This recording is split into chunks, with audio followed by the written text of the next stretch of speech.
కొన్ని రోజులుగా చూస్తున్నాం గరికపాటి గారు. అయితే ఆయన గురించి జరుగుతున్న ఎలివేషన్స్ అనుకోవచ్చు, లేకపోతే దీనికి సంబంధించి కామేశ్వరి గారు గరికపాటి గారి మీద వేసిన కొన్ని అభియోగాలు అని కూడా అనుకోవచ్చు. అయితే ఇదంతా కూడా కొట్టిపారేస్తూ నిన్న గరికపాటి గారి టీం కూడా స్పందించడం జరిగింది. ఇటువంటి దుష్ప్రచారాలు కానీ చేసినట్లయితే పరువు నష్ట దావా వేస్తాము అని చెప్పి కూడా కొంతమందికి హెచ్చరించినట్టు కూడా తెలుస్తోంది. అసలు విడాకులైన ఇన్ని ఏళ్లకి ఆమె ఈరోజు బయటకు వచ్చి మాట్లాడడానికి గల కారణాలు ఏంటి? దీని వెనక ఏమైనా పొలిటికల్ పార్టీ ఉందా, లేకపోతే ఆమె ఎందుకు ఈరోజు అంటే ఇన్ని సంవత్సరాల తర్వాత ఇవాళ ఆమె బయటకు వచ్చి ఎందుకని ఇతని పైన ఆరోపణలు చేయాల్సి వచ్చింది? సో ఇలాంటి క్వశ్చన్స్ అన్ని కూడా ఇవాళ ప్రతి ఒక్కళ్ళు కూడా రైజ్ అవుతూ ఉన్నాయి. సో వీటి గురించి మాట్లాడితే ఇవాళ మనతో పాటు పొలిటికల్ అనలిస్ట్ దుర్గా వడ్లమనేని గారు ఉన్నారు. ఆవిడతో మాట్లాడి మరిన్ని విషయాలు తెలుసుకునే ప్రయత్నం చేద్దాం. నమస్తే అమ్మా. నమస్తే అండి. గరికపాటి గారు, ఇప్పుడున్న జనరేషన్కి కావచ్చు, ప్రతి ఒక్కరికి కూడా ఆయన ఒక ఆదర్శం. అంటే ఆయన మాటలు కావచ్చు, ఆయన ప్రసంగనలు కావచ్చు, ప్రతి ఒక్కరు ఇంట్రెస్టింగ్గా వింటూ ఉన్నారు. జనరేషన్స్ మారుతున్న కొత్త తరం వాళ్ళకు కూడా. అయితే ఆడవాళ్ళ గురించి, ఆడవాళ్ళని ముఖ్యంగా పెళ్ళైన స్త్రీలని ఎలా చూసుకోవాలి అన్న దాని గురించి ఎప్పటికప్పుడు ఆయన చెప్తున్న వ్యక్తి ఈ విధమైన వాడా, ఇంత కామాంధుడా అని చెప్పి కామేశ్వరి గారు చెప్పడం జరిగింది. అతను ఒక కామ పిచాచి అని సంబోధించడం కావచ్చు. సో వీటన్నిటిని మనం ఏ విధంగా చూడొచ్చు అంటారు? డివోర్స్ అయిన ఇన్నేళ్లకి ఈ రోజు ఇలా మాట్లాడడానికి గల కారణాలు ఏమై ఉండొచ్చమ్మా? ఇప్పుడు కామ పిశాచి అన్నారు కదా. కామ పిశాచి అంటే శారద అన్న ఆవిడ ఇన్ని సంవత్సరాలు ఆయనతో ఉంటారా? ఈవిడలాగానే వెళ్ళిపోవాలిగా. లేదు ఆవిడ బయటకు వచ్చి ఎప్పుడైనా మాట్లాడారా? మనం శారద గారిని ఎప్పుడైనా చూస్తూ ఉంటాం. మనం ఇద్దరు పిల్లల్ని, తన పిల్లలు కాకపోయినా ఆవిడ పెంచి పెద్ద చేశారు కదండి. మరి అందులో ఆ పిల్లలు కూడా ఆవిడనే తల్లిగా భావించారు. చాలా చక్కగా వాళ్ళు పెరగటం జరిగింది, సెటిల్ అవటం జరిగింది. మరి అటువంటి పిల్లలు బయటకు వచ్చి మాట్లాడాలిగా. 9 నెలల క్రితం ఏదైతే కామేశ్వరి గారు 2 వీడియోలు చేశారో, ముఖ్యంగా వాలి సుగ్రీవుల మీద ఒకటి చేశారు. ఆవిడ పేరు కామేశ్వరి సరస్వతుల, ఆ పేరుతో ఆవిడ వీడియో చేశారు. చేసినప్పుడు అందులో ఆవిడ వాలి సుగ్రీవుల గురించి చెప్పడం మనం విన్నాం. ఏమని చెప్పింది ఆవిడ? వాలి అన్నగారు సుగ్రీవుడు తమ్ముడు కాబట్టి అన్నగారు తమ్ముడు భార్యను చేసుకుంటే తప్పులేదు, కానీ సుగ్రీవుడు తమ్ముడు అన్న భార్యను చేసుకోవచ్చు కదా అడిగింది కదా. అసలు ఎవరి భార్యను చేసుకున్నా తప్పే. ఫస్ట్ విషయం అంటే వదిన గారి తల్లితో సమానం, మరదలు కూతురుతో సమానం కదా జనరల్గా మనం చెప్పుకునేది సంప్రదాయంలో. అయితే సరే, మీరే కదా ఈ మాట అంటున్నారు, కామేశ్వరి గారే అన్నారు కాబట్టి కామేశ్వరి గారినే మనం ప్రశ్నిస్తున్నాం.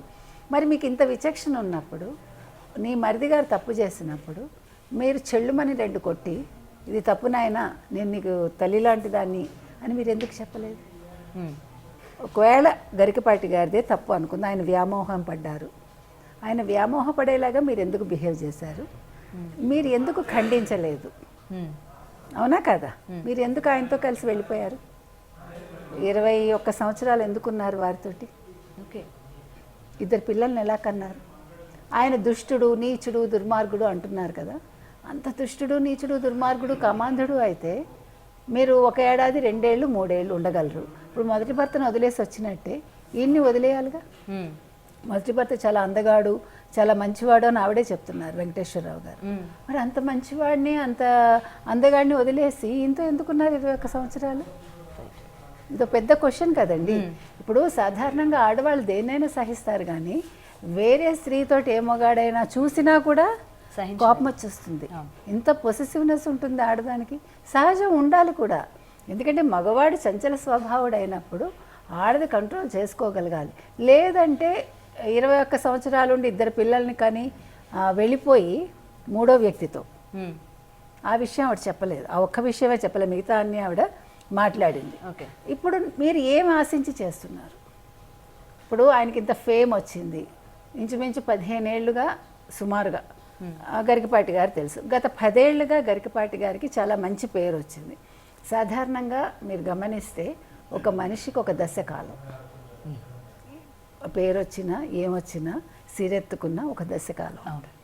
అంటే అది సహజం కూడా. మీరు గమనించారంటే ఎవరి లైఫ్ అయినా సరే, రాజకీయ నాయకులు కావచ్చు, పెద్దవాళ్ళు కావచ్చు, గొప్పవాళ్ళు కావచ్చు, సినిమా వాళ్ళు కావచ్చు, ఒక దశ కాలం వెలుగుతారు అంతే. ఇప్పుడు ఆ దశ వీరికి అయిపోయిందా? ఈయన ప్రవచనాలు చెప్పనన్నారుగా, 60 ఏళ్ళు వచ్చే ప్రవచనాలు చెప్పనన్నారు. ఆ తర్వాత చెప్పలేదు వారు. అంటే నేను అనేది ఆ ఫేమ్ డీఫేమ్ చేయటానికి ఈవిడ కంకణం కట్టుకున్నారు. 100 కోట్లు, 200 కోట్లు, 300 కోట్లు అని మాట్లాడింది ఆవిడ. ఆయన సంపాదించారు, నా పిల్లలు ఇప్పుడు కోటీశ్వర్లు, నా పిల్లల్ని నేను వదిలేసి వెళ్ళిపోయాను అంటే ఆవిడ చెప్పిన దాంట్లో పొంతన ఉండట్లా. ఆవిడ కొంచెం కన్ఫ్యూజన్లో ఉన్నారు. ఓకే. ఎవరో ఆవిడని గైడ్ చేస్తున్నారు. లేకపోతే నేను ఇంకొక వీడియో కూడా చూశాను నిన్న. 4-5 ఏళ్ల క్రితం ఏదో ఒక ఛానల్కి ఆవిడ ఇచ్చారు. ఎంత చక్కగా మాట్లాడారో ఆవిడ. మనిషి చాలా అందంగా ఉన్నారు. అంటే ఆవిడకి విద్వత్ ఉంది, మంచి భాషా పటిమ ఉంది, ఆవిడ ఒక ఏమనాలి వాగ్దాటి ఉంది ఆవిడకి. తర్వాత ఆవిడ చక్కగా పద్యాలు చెప్తున్నారు. ఎంఏ తెలుగు, ఎంఏ సంస్కృతం, ఎంఏ సంగీతం. ఆవిడ సంగీతం నేర్చుకునేటప్పుడే ఈ జానపదాలు పాడే ఈ శివప్రసాద్ గారితో వెళ్ళిపోయారంటారు. అంటే నా భర్త నన్ను బాగా చూసుకోలేదు కాబట్టి నేను వెళ్ళిపోయాను అంటుంది ఆవిడ. ప్రేమ లేదు కాబట్టి. ప్రేమ లేకుండా 20 ఏళ్ళు ఒక మనిషితో ఉండగలరా? ఇప్పుడు ఆవిడ ఏమంటుందంటే నేను సంపాదించి పెడితే ఆయన ఇల్లు చూసుకున్నారు. ఏమంటే ఇద్దరు బయటకు వచ్చేసినప్పుడు కష్టసుఖాలు ఉంటాయి. ఆయన చదువుకున్నాడు, ఇల్లు చూసుకున్నాడు, పిల్లల్ని పెంచాడు. మీరు బయటికి వెళ్ళి సంపాదించుకొచ్చారు.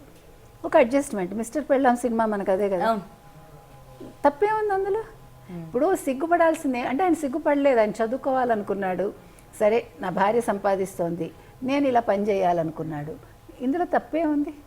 ఆయనకు అహంకారం నీకు ముందు తెలియదా? ఇంకొక విషయం, ఆవిడ చిన్నప్పటి నుంచి మేము పక్కన పెరిగామని చెప్పింది. పక్క ఇళ్ళని చిన్నప్పటి నుంచి. మరి అతను ఎవడో నీకు తెలుసు కదా. నువ్వు అదే కుటుంబానికి నువ్వు ఒక కోడలుగా వెళ్ళి మా అమ్మ నాకు వాళ్ళు బాగా నగలేస్తారనుకుంది, చాలా రిచ్ ఫ్యామిలీ అనుకుంది అంటే ఏంటి, ఆశపడ్డారా మీరు ఆస్తికి? ఆ పాయింట్ కూడా ఉంది కదా. అంటే ఆ వెంకటేశ్వరరావు అనేవాడిని వదిలేసినప్పుడు మీరు అతను మరి సరైన వాడు కాదా? మీరు ఈయనలో ఏం చూసి వచ్చారు? మీరు ఆశించింది ఈయనలో దొరకలేదా? దొరకక మీరు అతనికి సంగీతం వచ్చు కాబట్టి వెళ్ళిపోయారా? నన్ను పొగడలేదు, పైగా నా మీద కవిత్వం చెప్పు, నా మీద పద్యాలు చెప్పు అంటాడు. ఇవన్నీ ఆవిడ క్లెయిమ్స్. ఇవన్నీ ఓకే. నా దృష్టిలో అయితే వెనకాల ఎవరో ఉన్నారండి.